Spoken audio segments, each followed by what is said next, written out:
This is your story. One of the oldest questions in history still echoes through time. Can we eliminate evil? If we truly understand what we're dealing with, maybe the answer is yes, because evil is not as concrete a reality as we often believe. It's a concept we created, sometimes a perspective, sometimes an interpretation, and sometimes just a label. There is no such thing as evil in nature. You won't find it in galaxies, bacteria, or volcanic eruptions. Pain may exist, destruction may happen, but no living creature defines these as moral evil. Only one species does that, humans. And the strangest part, we create the definition and then we crumble under its weight. The contradictions begin when we treat evil as a universal truth. That's where questions like, why is there so much suffering in the world, arise. Because we instinctively equate pain with evil. But even that is a choice. Is pain inherently Bador? Is it a tool for transformation? Again, it's a matter of how we define it. Personally, I lean on Aldo Leopold's approach. According to him, any behavior, thought, or system that supports life, diversity, and beauty is good. And whatever does the opposite is evil. It's that simple. And if you ask me, it's still the most universal framework we have. Whatever reduces life, pollutes nature, destroys ecosystems, or degrades the beauty of our world, serves evil. And now we're left with a hard question. Who is the only being that does this in nature? You already know the answer. It's only us, humans, right? If we transform the human, we transform evil. Because evil is not a product of nature. It's a product of the human mind. Some philosophers may argue otherwise, but I say this clearly. There is no evil in nature. There is only survival and balance. Evil is born in the mind of man and sustained by him. Plotinus once said, evil is the absence of being, meaning that evil is not an active force. It's simply a lack of goodness, of structure, of harmony. Just like darkness is the absence of light. So what is evil, really? When we try to define it, we often realize we're speaking about a social simulation. What we call good is shaped by the norms, cultural codes, and belief systems of the society we live in. And what we call evil is shaped the same way. But once you step outside this simulation, something becomes clear.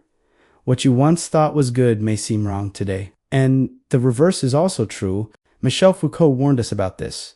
What society presents to us as good often speaks in the language of power. That's why good and evil are rewritten in every era, under every system. So in truth, good and evil are not absolute realities that exist out there in the world. They are mental projections, more than belief. They are constructions of the mind. And we have the power to reshape them. But first, we need to face one question. When does a human truly become evil? And it's in the answer to that question that all transformation begins. One of the hardest things about understanding human nature is this. We are cultural beings, and that changes everything. We don't experience life in its raw form. We filter it through culture, through language, beliefs, values, through learned ideas about what's good and what's bad. That's how most of us navigate the world. I was no exception, but the last few years of my life have been about one thing, wiping away that cultural filter. And surprisingly, it didn't feel like a loss. It felt like liberation, okay? Because I was born as a part of nature. But the species I belonged to, humanity, had already drifted far from it. Thousands of years of cultural accumulation had led us not toward life, but away from it. We were raising children, creating values, and building meaning not through nature, but through artificial systems disconnected from it. But the moment you start looking at the natural world with fresh eyes, you begin to realize something. Almost nothing you learn through culture is truly universal. At this point, you might hear the voice of Jean-Jacques Rousseau. Man is born good. It is society that corrupts him. Nature whispers your essence back to you. But culture, more often than not, pulls you away from that essence. And right there, a door begins to open. Don't forget to subscribe. Because nature invites you to see things as they are. When you let go of all the labels and just observe, real knowledge begins to surface. For example, a lion hunting a gazelle is not evil. It's hungry and it has no other option. It is that simple. That's how the system works. And once you see nature this way, you begin to understand everything is unfolding exactly as it's meant to. That old phrase, everything happens for a reason, stops sounding like a cliche and starts to feel like a truth. Because evil doesn't exist in nature. If it exists at all, it exists in the human label. This awareness transforms you from a reactive being into an observing one. You stop judging and you start learning. Because if your mind is filled with labels, you attach meaning to everything and means what is really there. But if you stay open, every moment offers something new. Jiddu Krishnamurti put it best, to observe without judgment is the highest form of intelligence, because judgment brings the past into the present, and that narrows the space where learning can happen. For me, this journey meant unlearning many of my core beliefs, one by one, and I'm grateful for it. Because if you've carried the same values, the same good and bad definitions for 30 years without ever questioning them, then you have to ask yourself, am I really learning? Of course, someone might say, what about someone who kills for no reason? And yes, that's a dangerous act, one that disrupts social order and must be stopped. But from a philosophical standpoint, the deeper question is this. If such behavior exists, why does it exist? Just calling it evil and trying to erase it is a shallow reaction. Trying to understand why it feels evil to us, that's a far deeper, far more transformative path. Carl Jung said it powerfully. Everything that irritates us about others can lead us to an understanding of ourselves. Or in his more famous version, what we do not make conscious appears in our lives as fate. If we treat evil as something purely external, we'll never be able to transform it. We have to see its roots within ourselves first. I don't expect everyone to have this level of awareness, because it's a journey. But this is my work. My mission, to understand why does evil exist, and if it exists, what unmet need is it expressing? I'm not interested in simply erasing evil. I want to understand it. I want to find out how it can evolve into a better form of existence. Because I believe this evil is not embedded in nature. It's a product of the human mind. And if one day you can show me a form of evil that exists without human influence, I'll reconsider everything I just said. But so far, everything I've seen points to this. Evil comes from us. And if we change, everything can change. Why does evil exist? Maybe the easiest way out of that question is this. Because human nature is evil. And honestly, that's where many theories begin.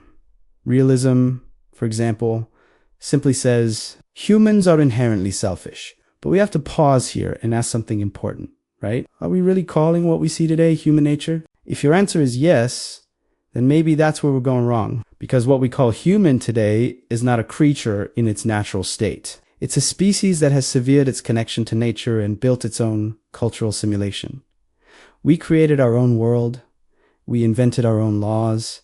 We wrote our own myths. And now most of what we experience has very little to do with nature. But at the core, we're still primates, just like every other species on this planet. In our natural state, back when we lived as hunter-gatherers, humans behaved just like other animals. We hunted, okay? We played. We mourned. We reproduced. We died. And we moved with the flow of life. But then something happened. We broke away from nature and began creating culture. That break is the root of today's chaos. All the things we now study in universities, law, politics, economics, are constructs built after that break. They are frameworks, not natural realities. And as powerful as they are not expressions of human nature. They are artificial systems created by humans themselves. This is where Rutger Bregman's book, Humankind. A Hopeful History offers a vital insight. He says, it's not human nature that makes us bad. It's the stories we tell ourselves. In other words, humans aren't born evil. But when they start believing in dark narratives, they begin acting in dark ways. Because narrative is built into our biology. If the story is good, we become good. Okay? If the story is dark, we follow it into darkness. Here, we need to remember how Jean-Jacques Rousseau responded to Thomas Hobbes. Hobbes famously said, "Man is wolf to man." But Rousseau replied, "Man is good by nature. It is society that corrupts him." So we need to ask, can we ever return to our true nature? If we can reconnect with nature, if we can learn from it, if we can recognize its wisdom, then maybe we won't see evil at all. We'll only see life. Don't forget to subscribe. And I say this without hesitation. If you removed humans and everything they've created from the earth overnight, what would be left is paradise. There would still be death.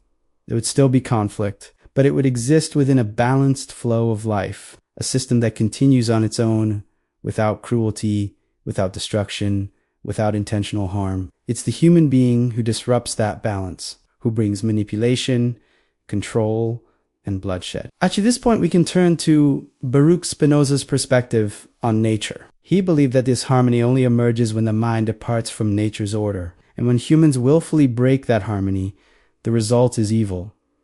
So yes, evil is not a product of nature. It is a distortion created by us, and the consequences of that distortion, we pay for them ourselves. Which brings us to the real question. Is this distortion really our nature? Or is it the result of forgetting our nature and replacing it with harmful stories? We can't erase everything humanity has built.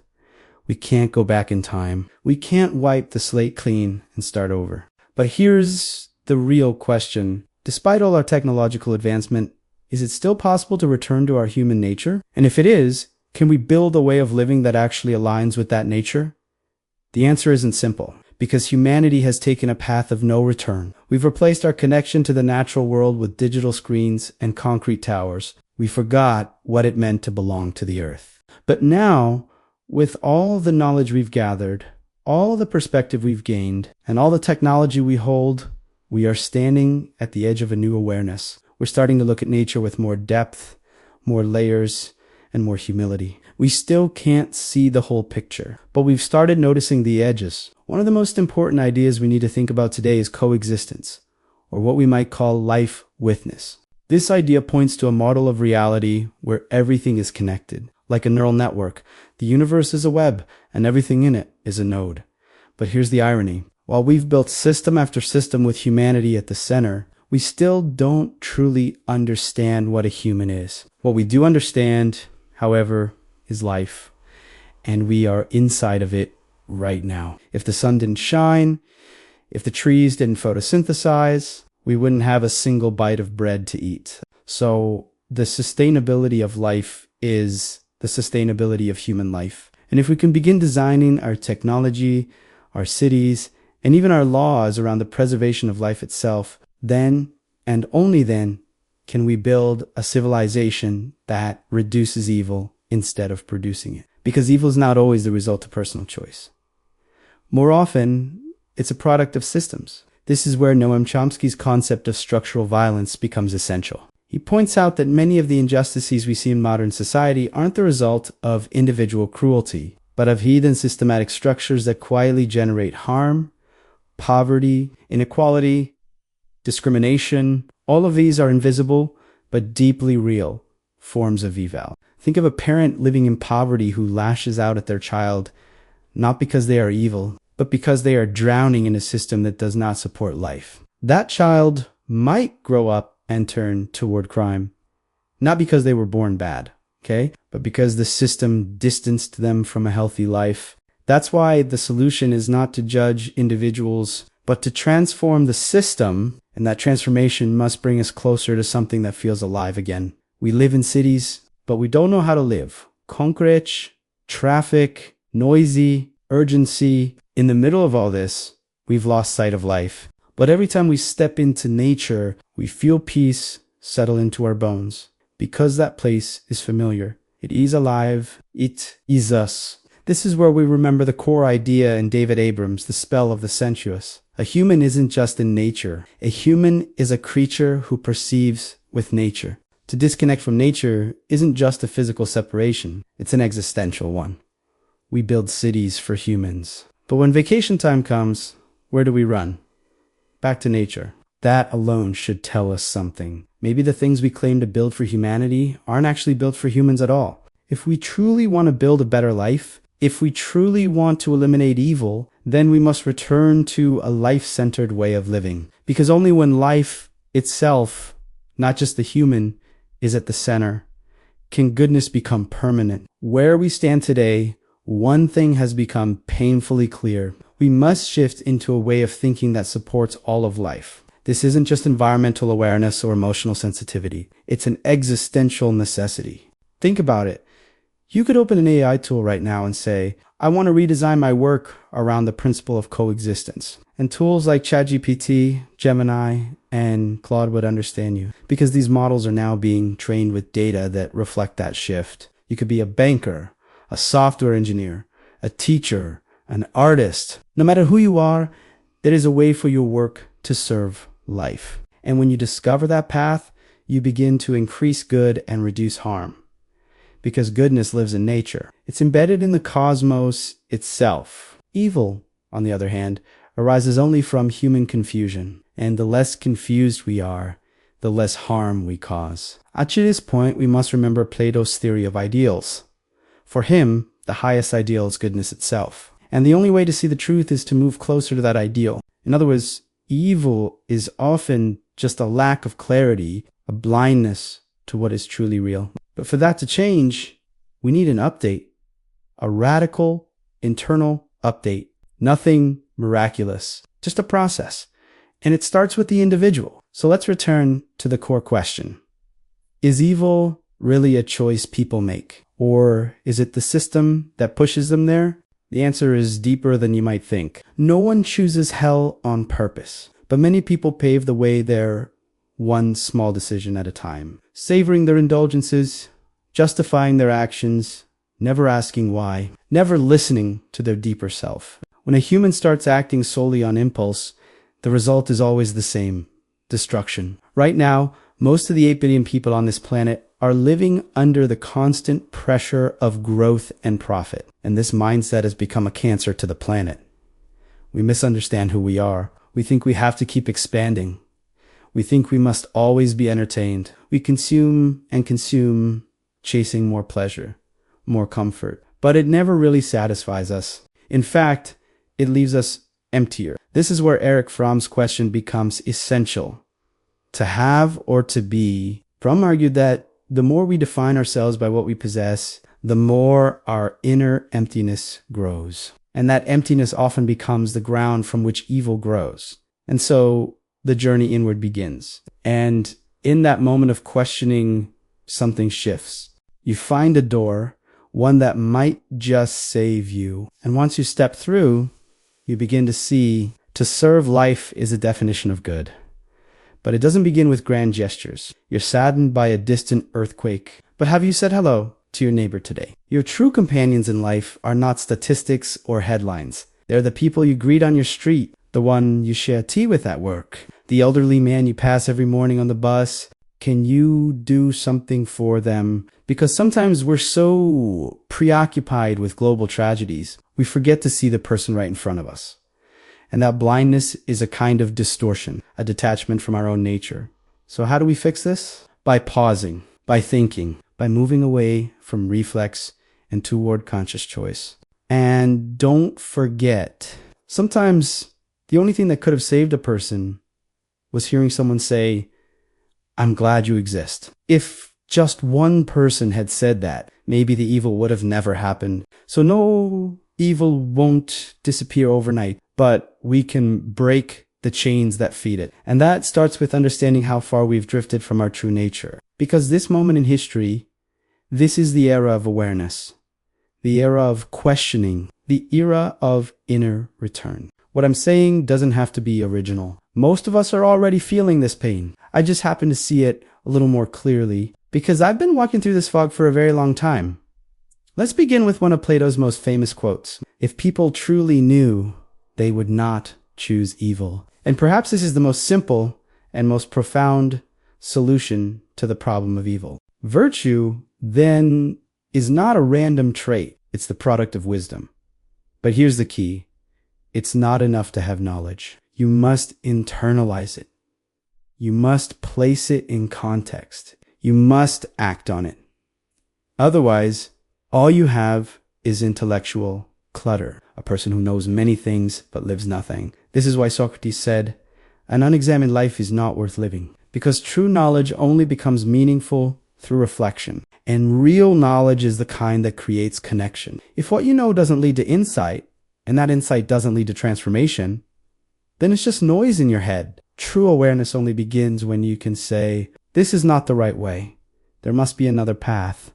And that's when virtue emerges. Because virtue is not just about doing good things. It's about choosing good over and over again, even when it's hard. It's about being someone who holds on to their values in chaos, in crisis, in pain, a carrier of principle, a representative of inner law. But sadly, this is not what we see in most crowds today. Many of us fall apart the moment our routine is disrupted. We turn to pleasure, distraction, consumption, and temporary highs.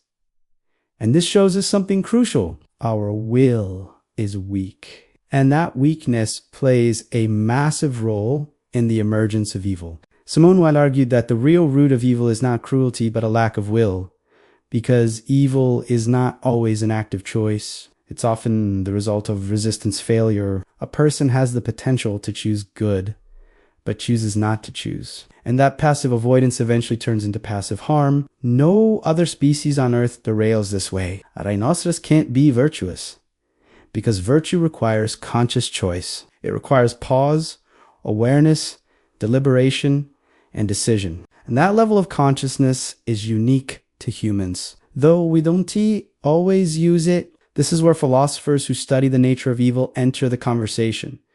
Because maybe evil is not a flaw, but a condition that forces the hidden potential of good to emerge. Carl Jung illustrated this with his idea of the shadow archetype. He said, "The brighter the light, the darker the shadow. A person reaches true wholeness not by denying their darkness, but by confronting it, integrating it, and transforming it. If there's inner conflict, there's also space for inner growth." And from this perspective, the human being is not just capable of destruction, but capable of creating beauty, meaning, and harmony that even nature itself cannot generate. We compose symphonies, we build sacred temples, we form entire civilizations. So yes, we carry a tendency toward harm. But we also hold the potential for divine level goodness, and that potential only emerges through conscious transformation. If goodness is a thesis, then evil is its antithesis. But their existence is not meant for eternal conflict. It's meant for growth, for learning, for healing. The goal is not to eradicate evil. It's to develop the kind of awareness that can transform it. That right there is a symbiotic worldview. And nature shows us exactly how this works. But so far, we've spoken mostly about those who don't commit evil. What about those who do, right? What about people who see evil and act on it, either because of circumstance or some inner distortion? How should we respond to them? The answer is clear. We intervene. That's what laws are for. That's what justice systems are for. Sometimes that means imprisonment, sometimes rehabilitation, sometimes medical treatment. Let's be clear, okay? We cannot throw out the fabric of society by saying there is no evil. No one's suggesting we legalize harm or justify cruelty. But we do need to ask, what are we meant to learn from the presence of evil? Because punishment alone is never enough. We must also examine the root. This is where Hannah Arendt's concept of the banality of evil becomes essential. She argued that evil doesn't always come from monstrous intent. It often comes from thoughtlessness, from failing to question the logic of the system you're in, from participating unconsciously in harm. And if we punish without addressing that unconsciousness, we fix nothing. If our only motivation is to make the victim feel better, we end up with prison systems that in many countries, prisons are overflowing. And most people come out worse than they went in. That's not justice. That's dysfunction. A truly just system doesn't just punish the guilty. It tries to transform the environment that produced the guilt. Today, fields like neurolaw are teaching us something profound. Many so-called criminals have neurologically impaired brains. Some have underdeveloped regions tied to empathy. Some are traumatized. Some never had the neurological capacity for emotional regulation in the first place. When you see that, it becomes harder to call someone pure evil because you're no longer looking at a choice. You're looking at a malfunction, okay? And that shifts the mission. We must start transforming the conditions that produce these malfunctions. Remember what we said earlier about neighborhoods, about connection? This is why it matters. If we live only to save ourselves, we turn a blind eye to all the evils growing quietly in the shadows. fed by inequality and isolation. And then we act surprised. How did the world get so dark? The answer is simple. We kept the system running soullessly. We lost our connection to nature. We disconnected from the people right next to us. And every connection we broke became a crack in the foundation. That's why we have two tasks ahead of us. One, remember our nature. Two, protect the individual while strengthening the social immune system. Because evil, in its essence, is whatever disrupts life. That's why we call it evil. But evil doesn't always need to be crushed. It can also be transformed. And to do that, we must ask the real question. Is justice universal? Are good and evil universal?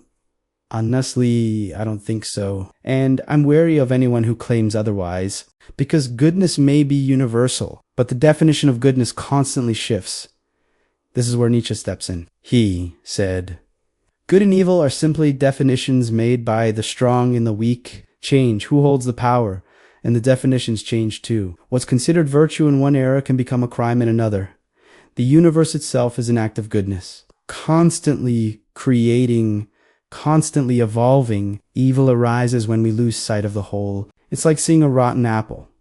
At first, you feel disgust. But if you watch it fall into the soil and witness the new life it helps create, suddenly the decay becomes beautiful. Maybe evil's like that too. If we could truly see the bigger picture, we might realize that everything is in its right place. And even in the deepest rot, there is a seed waiting to grow. If goodness is a thesis, then evil is its antithesis. But their existence is not meant for eternal conflict. It's meant for growth, for learning, for healing. The goal is not to eradicate evil. It's to develop the kind of awareness that can transform it. That right there is a symbiotic worldview. And nature shows us exactly how this works. But so far, we've spoken mostly about those who don't commit evil. What about those who do? What about people who see evil and act on it, either because of circumstance or some inner distortion? How should we respond to them? The answer is clear. We intervene. That's what laws are for. That's what justice systems are for. Sometimes that means imprisonment, sometimes rehabilitation, sometimes medical treatment. Let's be clear. We cannot throw out the fabric of society by saying there is no evil. No one's suggesting we legalize harm or justify cruelty. But we do need to ask, what are we meant to learn from the presence of evil? Because punishment alone is never enough. We must also examine the root. This is where Hannah Arendt's concept of the banality of evil becomes essential. She argued that evil doesn't always come from monstrous intent. It often comes from thoughtlessness, from failing to question the logic of the system you're in, from participating unconsciously in harm. And if we punish without addressing that unconsciousness, we fix nothing. If our only motivation is to make the victim feel better, we end up with prison systems that dehumanize, right? In many countries, prisons are overflowing, and most people will come out worse than they went in. That's not justice. That's dysfunction. A truly just system doesn't just punish the guilty. It tries to transform the environment that produced the guilt. Today, fields like neurolaw are teaching us something profound. Many so-called criminals have neurologically impaired brains.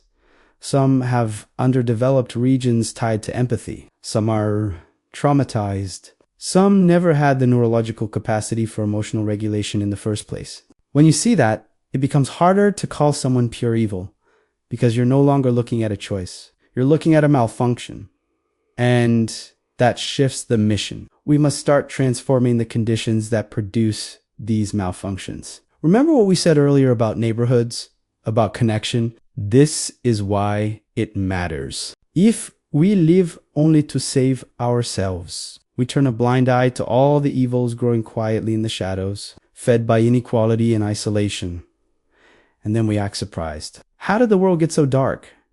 The answer is simple. We kept the system running soullessly. We lost our connection to nature. We disconnected from the people right next to us. And every connection we broke became a crack in the foundation. That's why we have two tasks ahead of us. One, remember our nature. Two, protect the individual while strengthening the social immune system.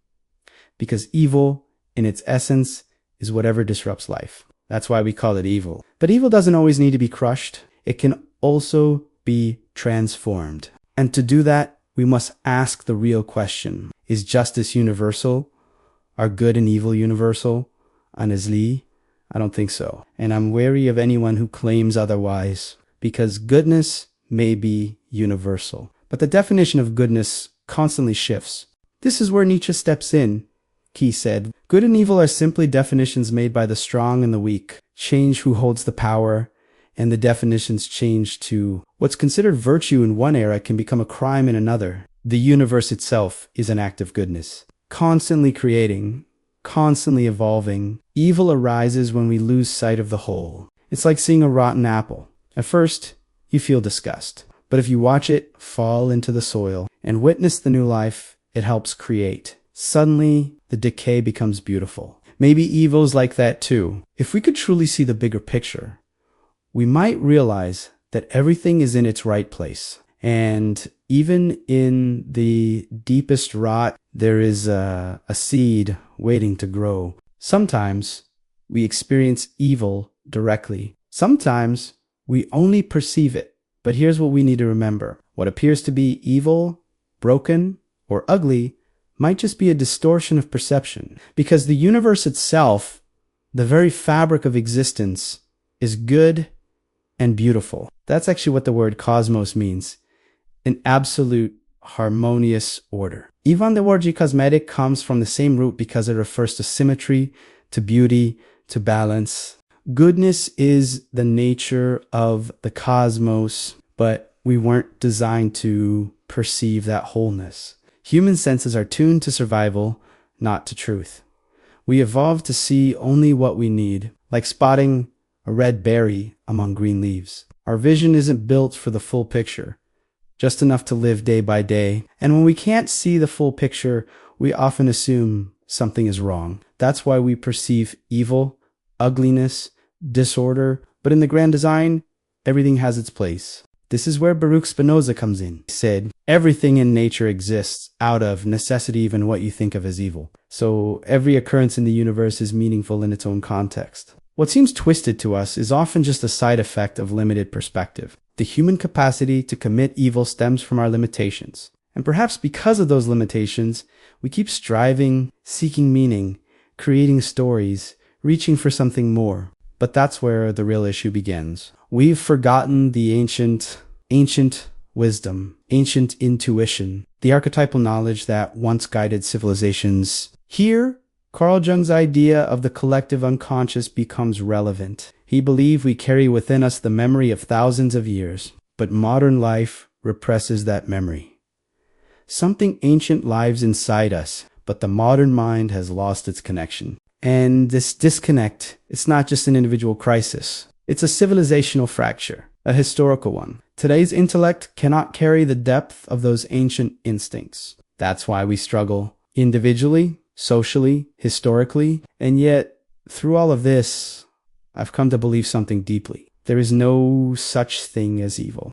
Not really, okay? Someone might do something that harms me, but that act is their behavior. My interpretation is what labels it evil. If I could see the full picture, even that might appear beautiful to me. Because inside that behavior, there is a story, a fracture, a longing, a distortion, but still a meaning. Because to be human is to mean something. To be human is to carry a story. And one day, we need to talk about this tour right here on this channel. Because at the end of the day, what we call the self is just narrative. So let me leave you with one final thought from Joseph Campbell. Life has no meaning. Life is an experience. And experience is the story itself. Thank you for listening. Beautiful soul. The comment section is your space, right? Sometimes one sentence can shift someone's entire day. Share your thoughts with us. And if this conversation spoke to you, don't forget to like the video, subscribe to the channel, and turn on notifications so we can meet again in the next one.